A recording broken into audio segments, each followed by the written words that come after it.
Halo semua, di video kali ini kita akan menjelaskan tentang ekonomi RRT dan kami dari kelompok 3. Dan saya Azalia Hadia Putri dengan NIM 2402005 Saya Putri Dulestri Bupawi dengan NIM 240205127. Saya Laila Mulida Rahma dengan NIM 240205115. Saya Pata Putra Prawira dengan NIM 240205110. Saya Muhammad Gidara Bakri dengan NIM 240205390. Saya Fahri Nur Hasan Ahmadi dengan NIM 240205109. Mari kita bedah ekonomi Tiongkok yang luar biasa dari awal hingga saat ini.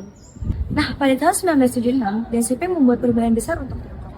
Salah satunya, pertanian boleh dikelola lagi secara pribadi. Selain itu, Tiongkok juga membuat zona ekonomi khusus atau KEK untuk para investor asing. Nah, dengan adanya ini, ekonomi Tiongkok menjadi berkembang pesat. Setelah itu, di tahun 1988 hingga tahun 2002, di bawah kepemimpinan Jiang Zemin, Tiongkok benar-benar jadi pusat manufaktur dunia. Investasi asing juga mengalir deras, membuat Tiongkok tumbuh pesat. Sejak tahun 2002 hingga saat ini, Tiongkok terus berinovasi. Fokusnya bukan cuma cepat, tapi pengembangan berkelanjutan, meningkatkan kualitas hidup, dan juga berinvestasi kepada teknologi canggih.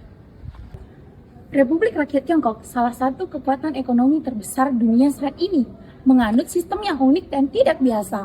Sistem ekonomi yang dianut Tiongkok disebut dengan ekonomi pasar sosial, atau dalam bahasa Inggrisnya social market economy. Sistem ini mulai diterapkan sejak reformasi ekonomi tahun 1978, ketika Tiongkok beralih dari sistem komando murni menuju pendekatan yang lebih fleksibel. Ekonomi pasar sosialis adalah gabungan antara sosialisme dan mekanisme pasar bebas. Artinya, pemerintah masih memiliki kontrol kuat, terutama pada sektor-sektor strategis seperti energi, telekomunikasi, transportasi, dan juga keuangan. Namun di luar sektor-sektor tersebut, pasar bebas dibiarkan bekerja. Produksi, konsumsi, dan juga harga ditentukan oleh penawaran dan permintaan. Kepemilikan swasta dan asing tetap diperbolehkan, tapi berada dalam pengawasan negara. Negara bertindak bukan hanya sebagai pengawas, tapi juga sebagai pengatur dan penentu arah pembangunan ekonomi. Model ini terbukti efektif. Tiongkok mampu tumbuh dengan sangat cepat, namun tetap menjaga stabilitas politik dan sosial. Ekonomi Republik Rakyat Tiongkok saat ini melambat, tapi tetap menjadi kekuatan global nomor 2 di dunia. Cina dikenal sebagai pabrik dunia berkat tenaga kerja murah, produksi besar, dan dukungan kuat dari pemerintah.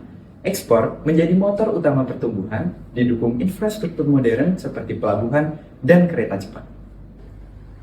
Zona ekonomi eksklusif khusus seperti Shenzhen menarik investor asing, sementara inovasi di bidang AI, mobil listrik, dan terbarukan terus berkembang.